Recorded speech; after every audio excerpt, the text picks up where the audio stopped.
नमस्कार, मी लाघवी ओम सावंत। अस्तित्व ओळख मिळवून देणाऱ्या मायानगरी मुंबईत महिलांसाठी ही मुंबई मात्र असुरक्षित असल्याचं अहवालातून स्पष्ट झालंय। आणि मुळात या अहवालातून जी काही आकडेवारी समोर आलेली आहे ती आकडेवारी अतिशय धक्कादायक आहे आणि हीच आज आपली स्टोरी ऑफ द डे आहे। देशाची आर्थिक राजधानी मुंबई, पण या मुंबईमध्ये गेल्या 5 वर्षात अल्पवयीन मुलींवरील बलात्काराच्या घटनांमध्ये वाढ झाली आहे। बलात्काराच्या गुन्ह्यांपैकी 61% प्रकरणं अल्पवयीन मुलींवरील असल्याची धक्कादायक आकडेवारी ही समोर आली आहे। शिवाय विनयभंगाचे गुन्हे हेही वाढलेत। पाहूया या संदर्भातलाच हा एक खास रिपोर्ट।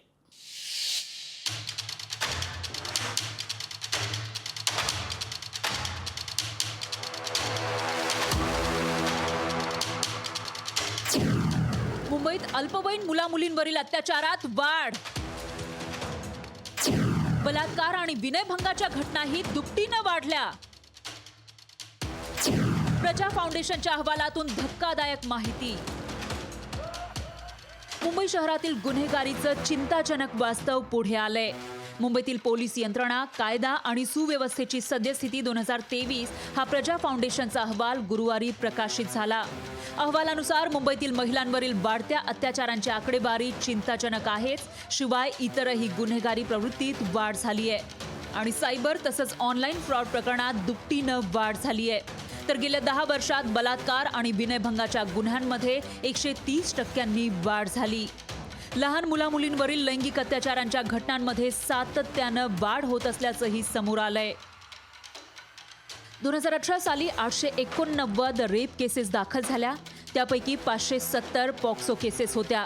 2019ला 1015 रेप केसेस दाखल झाल्या, त्यापैकी 622 पॉक्सो केसेस होत्या। 2020 साली 767 रेप केसेस दाखल झाल्या, त्यापैकी 445 पॉक्सो केसेस होत्या। 2021 साली 888 रेप केसेस दाखल झाल्या, त्यापैकी 524 पॉक्सो केसेस होत्या। तर 2022 साली 984 रेप केसेस दाखल झाल्या आणि त्यापैकी 615 हे पॉक्सो गुन्हे होते। तर 5 वर्षात घडलेल्या गुन्ह्यांमध्ये सरासरी 61% गुन्हे हे पॉक्सोचे होते, अशी ही माहिती समोर आली आहे। तातडीनं गुन्हेगारीच्या वास्तवाची गंभीर दखल घेऊन पोलीस आणि कायदा व्यवस्थेतील सुधारणांना प्राधान्य दिलं पाहिजे, असं अहवालात म्हटलंय। पॉक्सो कायद्यानुसार प्रकरण 1 वर्षात निकाली काढण्याची तरतूद आहे, पण मुंबईमध्ये अनेक गुन्हे प्रलंबित असल्याची माहितीही अहवालातून समोर आली आहे। यावर महिला आणि बालविकास खात्यानं अशा घटना रोखण्यासाठी शासन कडक पावलं उचलणार असल्याचं सांगितलंय। शासनाने असेल, गृह विभाग असेल किंवा आम्ही सर्व लोकप्रतिनिधी म्हणून यामध्ये अधिकाधिक हे अत्याचार कमी करण्यामध्ये किंवा एखाद्या ठिकाणी अत्याचार झाला तर जे आरोपी आहेत त्यांना कडक शासन होण्याच्या दृष्टिकोनातून त्या संदर्भातला पाठपुरावा करणं हे निश्चितपणाने गरजेचं आहे। ही एक विकृती असते आणि निश्चितपणाने या घटना निंदनीय आणि निषेधार्थच असतात, पण त्या कमी करण्याच्या दृष्टिकोनातून शासन पुढच्या कालावधीमध्ये कडक पावलं उचलतील।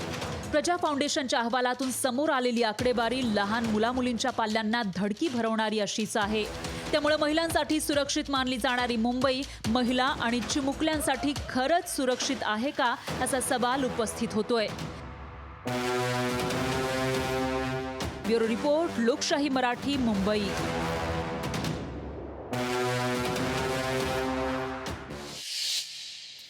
प्रजा फाउंडेशनचा जो काही अहवाल समोर आलेला आहे, या अहवालासंदर्भात योगेश मिश्रा यांच्याशी संवाद साधलाय आमचे प्रतिनिधी स्वप्नील जाधव यांनी।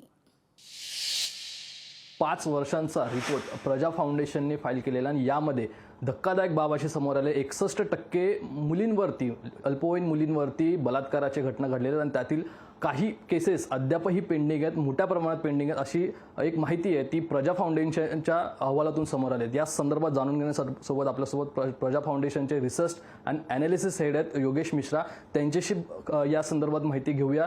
सर, काय सांगाल, एकूणच पॉक्सो अंतर्गत ज्या घटना घडल्या त्या मोठ्या प्रमाणात आहेत, 61% गेल्या 5 वर्षामध्ये, आणि एका वर्षाची जर तुलना केली तर 63% आकडा हा समोर येतोय। याबद्दल नक्की माहिती काय? बघा, आम्ही गेल्या 10 वर्षाचं आम्ही ॲनालिसिस केलं आहे आणि जे टोटल रेप केसेस आहेत मुंबईमध्ये 130% त्यात वाढ झाली आहे 2013 ते 2022पर्यंत. आणि धक्कादायक गोष्ट ही आहे की 2022मध्ये जेही रेप केसेस रजिस्टर्ड झालेले टोटल रेप केसेस त्यातही 63% जे आहेत ते अल्पवयीन मुलींबरोबर झालेले आहेत. आणि ही खूप मोठी धक्कादायक डेटा आपल्याला दिसायला आली आहे.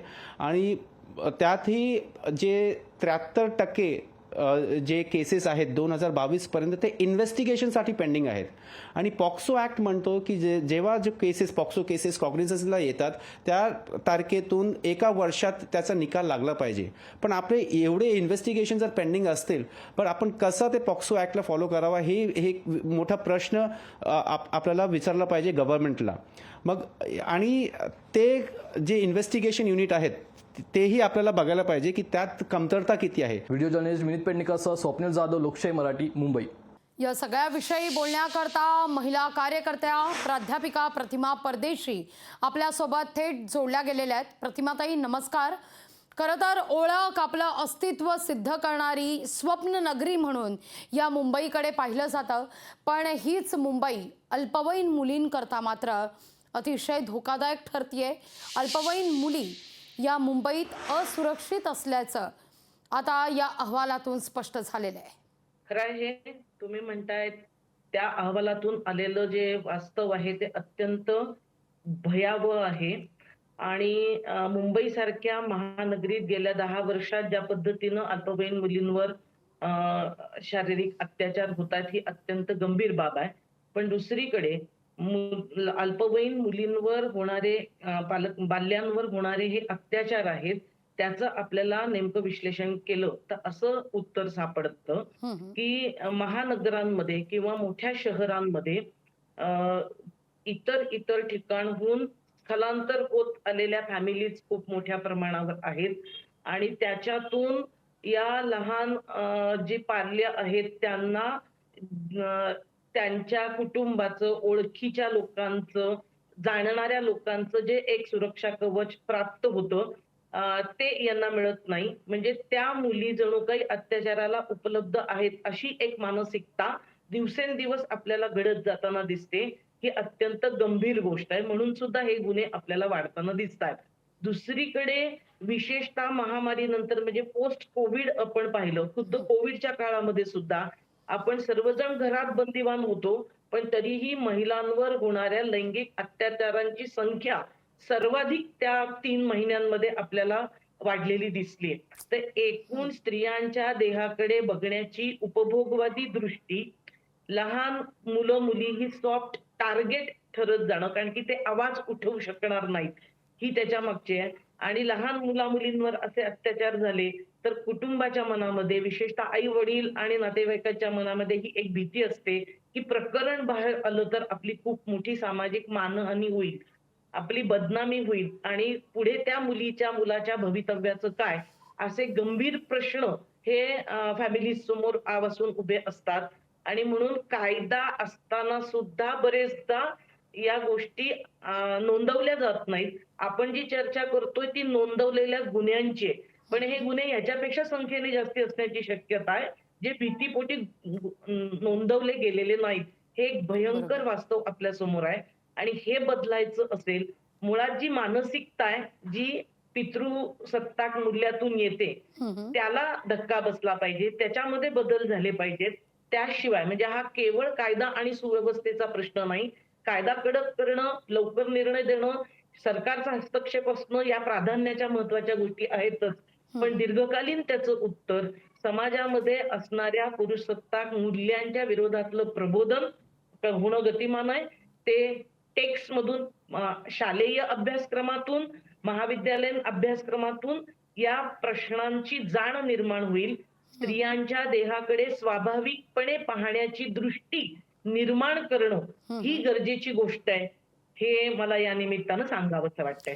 प्रतिमाताई, अतिशय महत्त्वाचा खरं तर मुद्दा तुम्ही या ठिकाणी उपस्थित केला. केवळ पोलीस असू दे, म्हणजे कायदा सुव्यवस्था, प्रशासन किंवा सामाजिक संस्था यांनी केवळ प्रयत्न करून चालणार नाही तर घराघरातून या सगळ्या संदर्भात प्रयत्न होणं गरजेचं आहे. या दृष्टिकोनातून सामाजिक अभिसरण होण्याच्या दृष्टीनं काय प्रयत्न होणं गरजेचं आहे? मग ते प्रशासन पातळीवर असू दे, सामाजिक स्तरावर सुद्धा असू दे, किंवा सामाजिक संस्थेकडून सुद्धा असू दे.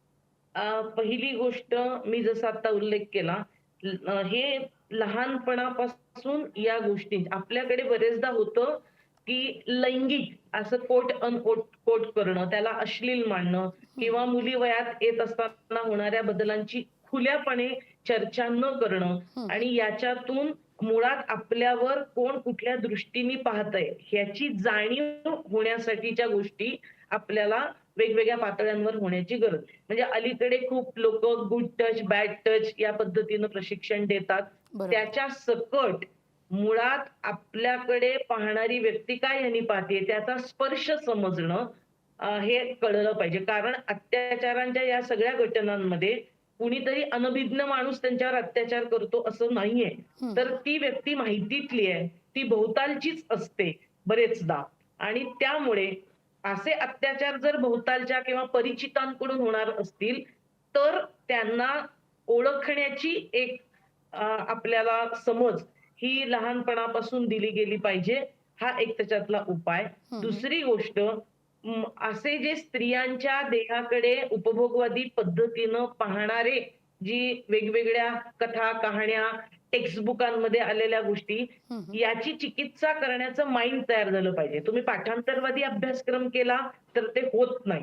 म्हणजे अलीकडे आपल्याला ह्याच्याबद्दल बोललं पाहिजे. आपण नव्या शैक्षणिक धोरणाची चर्चा करत असताना तुम्ही कौशल्य विकासाकडे जाताय, पण या मूल्यांच्या संदर्भातली जाणीव नसेल तर कौशल्य नुसतं कौशल्य विकास असून भागणार नाही. या कौशल्यांसकट तुम्हाला ही विषमतावादी मूल्य, स्त्रीच्या देहाला वस्तुकरण करणारी, उपभोगवादी एक वस्तू तिला समजणारी मूल्य ही पण लक्षात आली पाहिजे. मग त्या जाहिरातीतला त्या पद्धतीचा होणारा वापर असू दे, याच्यावर निर्बंध आलेच पाहिजेत. म्हणजे कुठल्याही जाहिरातींमध्ये ज्या पद्धतीने स्त्री देहाचा वापर करतो त्याचा एक सुप्त परिणाम समाजाच्या अनेक पिढ्यांवर होत राहतो आणि स्त्रिया या भोगाची एक वस्तू आहे. वॉशिंग मशीनची जाहिरात असो नाही तर शेव्हिंग क्रीमची, बाईच्या देहाची ज्या पद्धतीनं तिथे संपूर्ण मांडणी होत असते, याला कुठेतरी चिकित्सात्मक पद्धतीनं पाहणं, बोलणं, त्याच्याबद्दल आक्षेप नोंदवणं, ही हिंमत, ही विचारांची ताकद मुलींमध्ये, मुलांमध्ये येणं, याच्यासाठीचे अभ्यासक्रम आणि प्रबोधन आपण निश्चितपणे केलं पाहिजे. निश्चित. प्रतिमाताई, खूप खूप धन्यवाद. खरं तर तुम्ही या सगळ्या संदर्भात हे वक्तव्य केलं आणि अतिशय मोलाचं खरं तर मार्गदर्शन सुद्धा केलं. त्याबद्दल तुमचे मनापासून आभार.